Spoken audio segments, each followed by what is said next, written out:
Hi everyone, welcome to our channel. Let's learn daily. இந்த வீடியோல நம்ம என்ன பார்க்க போறோம் அப்படின்னா 11th ஸ்டாண்டர்ட் லெசன் 3ல இருக்க எக்ஸாம்பிள் சம். இன்னைக்கு பார்க்க போற சம் நம்பர் 15. ஸோ 15 கொஸ்டின் என்னன்னு பார்த்துருவோம். இது ஜஸ்ட் ஒன் வேர்ட்ஸில் கேட்க தான் சான்சஸ் இருக்கு. ஸோ என்ன அப்படின்னா identify the internal and external forces acting on the following system. So கொடுத்துருக்க சிஸ்டம்ல எது இன்டர்னல் ஃபோர்ஸு எது எக்ஸ்டர்னல் ஃபோர்ஸுன்றதை ஐடென்டிஃபை பண்ணணும். ஃபர்ஸ்ட் பார்த்தீங்கன்னா earth alone as a system. So அப்போ டயக்ராம் வந்து இது நம்ம எர்த்து, இங்கே நம்மளுடைய சன்னு. ஓகேவா? இப்போ நம்மளுடைய எர்த்து மட்டும்தான் சிஸ்டமாக எடுத்துக்கிறோம்.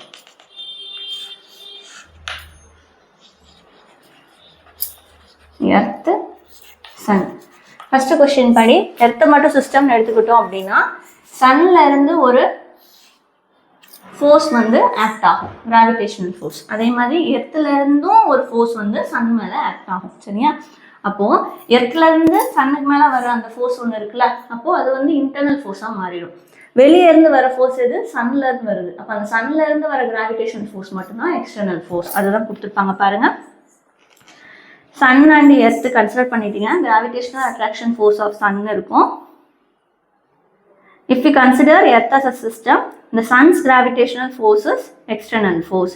அப்போ சன்னோடையது எக்ஸ்டர்னல் ஃபோர்ஸ். இப்போ இது பக்கத்தில் 3 இருந்துச்சுன்னா 3 எக்ஸ்டர்னல் ஃபோர்ஸாக எடுத்திருப்போம். ஓகேவா?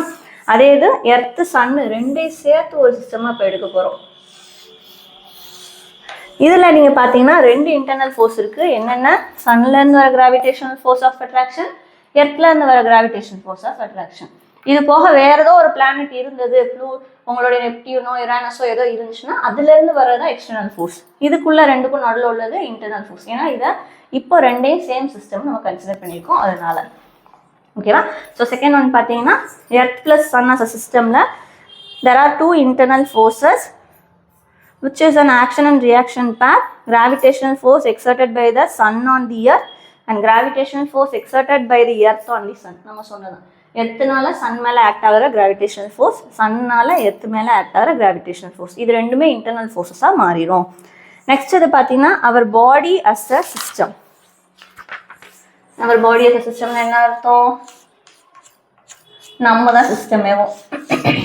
நம்ம எங்கே இருக்கோம்? எர்த்துக்குள்ளே இருக்கோம். அப்போது இதில் என்ன ஆகும்? எர்த்துல இருந்து மேலே ஆக்ட் ஆகிறது எக்ஸ்டர்னல் ஃபோர்ஸ். சரியா? ஸோ அதுதான் கொடுத்துருப்பாங்க பாருங்க.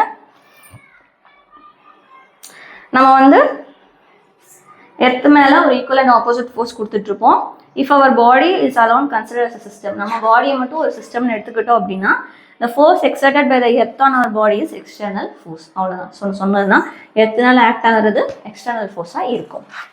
கடைசி இது அதுலேயும் our body plus earth as a system. First இதில் இதை மட்டும் சிஸ்டம் சொன்னோமா, இப்போ இந்த பவுண்டரி கிடையாது, இது ரெண்டும் சேர்த்து ஒரு சிஸ்டம். அப்போ இங்கே என்ன மாறிடும்? 2 இன்டர்னல் ஃபோர்ஸ், எக்ஸ்டர்னல் ஃபோர்ஸ் இருக்காது. ஒருவேளை இங்கே சன் இருக்குன்னு கன்சிடர் பண்ணியிருந்தோம்னா அந்த சன்னு தான் எக்ஸ்டர்னல் ஃபோர்ஸாக ஆக்ட் ஆகிருக்கும். இங்கே இன்டர்னல் ஃபோர்ஸ் மட்டும்தான். அது எதனால? நம்ம எர்த் மேலே கொடுக்குற கிராவிடேஷனல் ஃபோர்ஸ், அதேமாதிரி எர்த்து நம்ம மேலே கொடுக்குற gravitational force, the both will act as the internal force. அப்போ நம்ம எதை சிஸ்டமாக எடுக்கிறோமோ அதனால வர்ற ஃபோர்ஸ் அதை மட்டும்தான் நம்ம வந்து கன்சிடர் பண்ணணும். ஓகேவா? ஸோ அப்போ இங்கே பார்த்தீங்கன்னா இப்போ பாருங்கள், there are 2 internal forces present in the system. One is the force exerted by our body on the earth and the other is the equal and opposite force exerted by the earth on our body. ரெண்டுமே internal ஃபோர்ஸஸாக மாறிடும். நம்ம consider பண்ணுறதை தவிர வெளியேருந்து வர்றது மட்டும்தான் external, மீதி இருக்கிறது எல்லாமே இன்டர்னல். அந்த சிஸ்டம்குள்ளே இருக்கிறது எல்லாத்தையுமே இன்டர்னலாக எடுத்துக்கணும். அப்போது எக்ஸ்டர்னல் ஃபோர்ஸ்னால் சிஸ்டம்க்கு வெளியேருந்து வர ஃபோர்ஸ், இன்டர்னலாக சிஸ்டம்குள்ளே இருக்கிறது. அதனால தான் ஃபஸ்ட்டு எர்த்தை மட்டும் கன்சிடர் பண்ணும்போது நம்ம சன் மேலே ஆக்ட் ஆகிற ஃபோர்ஸை கன்சிடர் பண்ணல, சன்லேருந்து வர கிராவிடேஷனல் ஃபோர்ஸ் மட்டும்தான் எக்ஸ்டர்னல் கன்சிடர் பண்ணோம். அது ரெண்டையும் சேர்த்து எடுக்கும்போது நம்மளோட எர்த் சன் மேலே கொடுக்குறது, சன் நம்ம எர்த் மேலே கொடுக்குற ரெண்டுமே கிராவிடேஷனல் ஃபோர்ஸை இன்டர்னல் ஃபோர்ஸ்னு எடுத்துக்கிட்டோம். அதே கேஸ் தான் நம்ம எர்த்துக்குள்ளே இருக்கும்போது நம்மளை ஒரு சிஸ்டமாக எடுத்தோன்னா எர்த்லேருந்து வர கிராவிடேஷன் ஃபோர்ஸ் மட்டும் எக்ஸ்டர்னல் ஃபோர்ஸ், ரெண்டையும் சேர்த்து எடுக்கும்போது எர்த்துனால நம்ம மேலே ஆக்ட் ஆகிற ஃபோர்ஸ், நம்மளால எர்த் மேலே ஆக்ட் ஆகிற equal and opposite reaction pair force ரெண்டுமே இன்டர்னல் ஃபோர்ஸாக மாறிடுது. So just internal and external ஃபோர்ஸ்க்கு எக்ஸாம்பிள் மாதிரி தான் இது, வேறு ஒன்றுமே இல்லை. சரியா? ஸோ ஸோ இதில் டவுட் இருந்தால் கேளுங்க. நம்மளுடைய மற்ற வீடியோஸையும் பிளேலிஸ்ட்டில் செக் பண்ணி பார்த்துருங்க. தேங்க்யூ.